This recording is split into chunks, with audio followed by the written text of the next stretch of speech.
इंतजाम करके बैठे बल्लभगढ़ बस स्टैंड पे, हर जगह पूरे हरियाणा में इस चीज़ की घोषणा करी गई है। आखिर क्या वजह रही कि आज आप लोगों ने इस तरीके से त्योहार के समय में स्थगित कर दी यात्रा? देखिए, हमारा एक साथी अम्बाला के अंदर अपनी ड्यूटी पर तैनात था जी। कुछ नाम क्या है उनका? राजवीर जी जो चालक पद पे था जी और वो अपनी ड्यूटी पर था।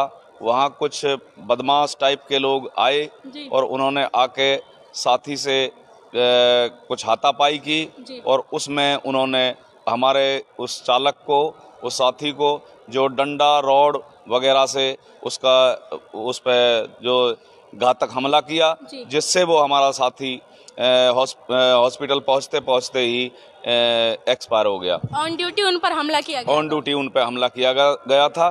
कब की घटना है सर ये 12 तारीख की थी जी शाम के टाइम। जी तो उसके बाद सरकार ने जी जो है वो जो हमलावर थे उनके खिलाफ ना कोई मुकदमा दर्ज किया था, ना ही उनको की गिरफ्तारी हुई थी। तो कर्मचारियों ने सरकार से कहा था कि भाई ये हादसा हुआ है जो बहुत दर्दनाक हादसा है। ऑन ड्यूटी एक जहाँ पे सीसीटीवी कैमरे वगैरह भी हैं, सरकार की ड्यूटी कर रहा है, सारी सुविधाएं हैं, और इस ऐसी जगह यदि किसी कर्मचारी के साथ ऐसा हादसा होता है तो आम रास्ते में या आम पब्लिक के साथ क्या होगा। तो सरकार ने जो है उसका कोई जो ऐसा वो नहीं किया कि भाई उनके खिलाफ मुकदमा दर्ज किया जाएगा या ये चीज़ होगा। ये हमारे सांझे मोर्चे ने फिर एक मीटिंग की और मीटिंग में ये फैसला लिया गया कि सरकार जो है जब तक नहीं मानेगी, जब तक हमने कोई ना कोई कदम उठाना पड़ेगा। हमने ये कदम उठाया कि हम स्ट्राइक पे गए, पहले सरकार को अवगत कराया, लेकिन जब 3 दिन हो गए, जब सरकार ने के कानों पे जू नहीं रहेंगी, सरकार ने कोई कार्रवाई नहीं करी, प्रशासन ने कोई कार्रवाई नहीं करी, तब हमने ये हड़ताल का रुख अपनाना पड़ा। और आज भी उस साथी की डेड बॉडी उसके घर पे है। हम नहीं चाहते थे कि हमारे यहाँ की जो जनता है, आज त्यौहार है, भैया दूज का है, यात्रियाँ निकल रहे हैं ज़्यादा से ज़्यादा, तो हम नहीं चाहते थे कि भाई उनको परेशानी हो, लेकिन ये सरकार ने जानबूझ के हमको ये रास्ता अपनाने के लिए मजबूर किया, तब हमें ये रास्ता अपनाना पड़ा। यदि सरकार चाहती तो इसको कल ही मीटिंग बुला के कल ही सॉर्ट आउट कर देती, तो हमें आज हड़ताल की ज़रूरत नहीं पड़ती। आज हमारे मुख्यमंत्री परिवहन मंत्री जी ने शाम को 5 बजे एक मीटिंग बुला रखी है। उन्होंने उसमें कहा है कि आप लोगों से बातचीत करेंगे। हाँ, बातचीत करेंगे, देखते हैं उसमें क्या वो निकलता है।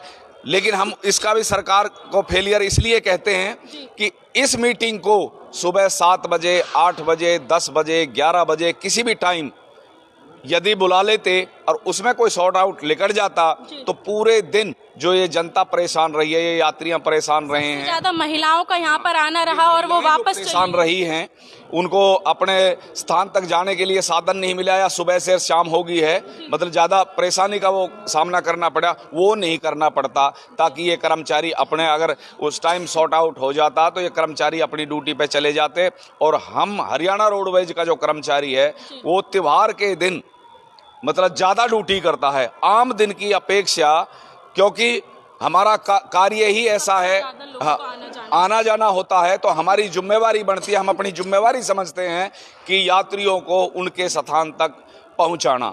लेकिन मजबूरन हमें ये हड़ताल करनी पड़ी। यदि सरकार पहले इसको सॉर्ट आउट कर लेती तो हम और दिन की अपेक्षा, और दिन 8 घंटे की ड्यूटी करते थे, आज हमारा कर्मचारी 10 घंटे और 12 घंटे और 14 घंटे की ड्यूटी करता। सरकार की आमदनी भी होती और इनको यात्रियों को जो है परेशानी नहीं होती, वो अपने सही सुविधा मिल जाती। वही ड्राइवर होते, वही कंडक्टर होते, उतने ही और उतनी ही गाड़ियां होती, लेकिन हम किलोमीटर और सरकार का प्रॉफिट ज़्यादा करके दिखाते। शाम के समय मीटिंग होने वाली है परिवहन मंत्री के साथ, तो उस दौरान आपको क्या लगता है कि आपके हित में फैसला हो सकता है? देखिए, ये तो सरकार के हाथ में है जी। सरकार चाहेगी तो हो सकता है जी। यदि सरकार ने अपना रवैया वही रखा, ना करने का रवैया रखा, तो नहीं होगा। अन्यथा आप लोगों की क्या क्या मांग है सरकार से? हमारी मांग ये है, सबसे पहले ही मांग तो ये है कि जो वो हत्यारे हैं जी।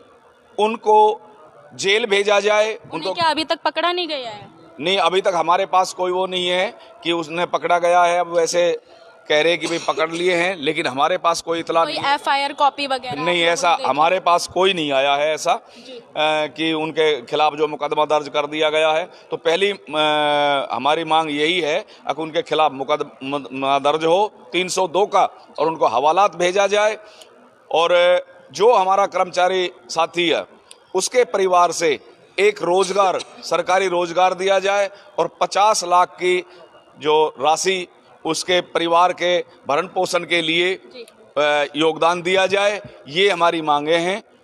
इससे अलग हमारी कर्मचारियों की और कोई मांग नहीं है जिस पे हम हड़ताल कर रहे हैं। हम सिर्फ उसी पे हड़ताल कर रहे हैं कि जो हमारा साथी आज मतलब एक्सपायर हुआ था, तो उसके परिवार को न्याय मिले और उनको सजा मिले जिन्होंने ये हरकत की है, जो ये इतना बड़ा हादसा किया है, उनको सजा मिलनी चाहिए।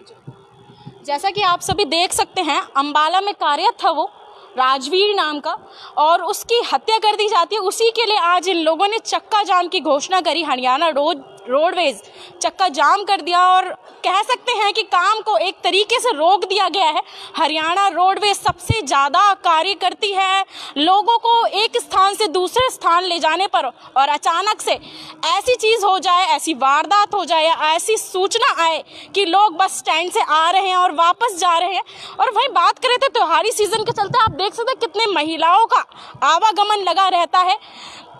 लोग भाई दूज मनाने के लिए भाई बहनों के पास जाते हैं तो बहन भाई के पास, और अचानक से यहाँ पर लोग सुबह आते हैं और उन्हें सूचना मिलती है कि हरियाणा रोडवेज कहीं भी उनको नहीं ले जा सकती। कह सकते हैं एक तरीके से ये लोग भी कहीं ना कहीं बेबस दिखाई दे रहे हैं। और देखते हैं आगे शाम के समय इन लोगों ने कहा है कि परिवहन मंत्री से इनकी बातचीत है, उस दौरान क्या फैसला लिया जाता है, क्या इनके हित में होता है, क्या होता है। ऐसी तमाम खबरों से जोड़े रखूंगी मैं फरीदाबाद न्यूज़ से गुंजन नायक। नमस्कार।